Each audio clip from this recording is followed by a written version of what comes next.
ভবিষ্যতের জন্য শুভকর হবে না।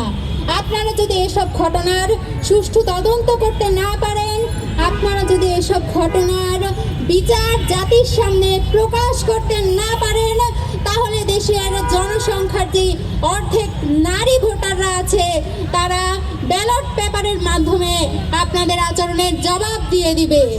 এবং আপনারা যদি এই ধরনের আচরণের মুখোমুখি হতে না চান, তাহলে আমরা দাবি জানাচ্ছি অন্ততপক্ষে আপনারা আপনাদের পক্ষ থেকে কোনো বার্তা আমাদের উদ্দেশ্যে দিন। অন্ততপক্ষে যে চিহ্নিত অপরাধীরা আছে তাদের বিচার জাতির সামনে নিশ্চিত করুন। আমরা দেখতে পেয়েছি ভোলায় যে ঘটনা ঘটেছে তার প্রেক্ষিতে আপনারা আপনাদের কর্মীদের বহিষ্কার করেছেন।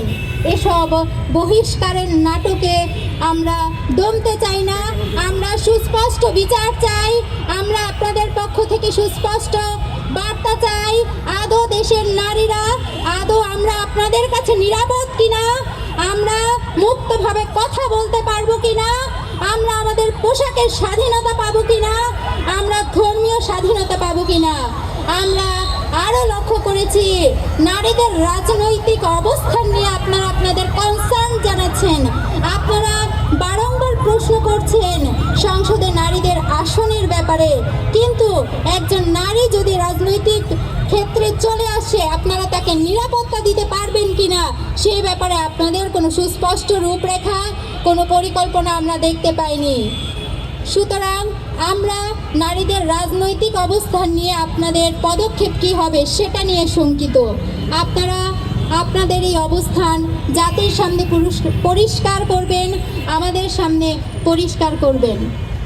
আমরা আরও দেখতে পেয়েছি বিগত সময়গুলোতে কিভাবে নির্বাচনী প্রচারণায় নারীদের উপর হামলা করা হয়েছে, এবং আমরা বারবার কনসার্ন জানিয়েছি, কিন্তু এই হামলাগুলোর কোনো বিচার আমরা দেখতে পাইনি।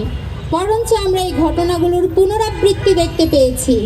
আমরা বাংলাদেশ ইসলামী ছাত্রী সংস্থা আজকের এই বিক্ষোভ কর্মসূচির মাধ্যমে দাবি জানাচ্ছি যে ইতোপূর্বে যেসব ঘটনা ঘটেছে সেসব ঘটনার সুষ্ঠু তদন্তপূর্বক বিচার নিশ্চিত করতে হবে।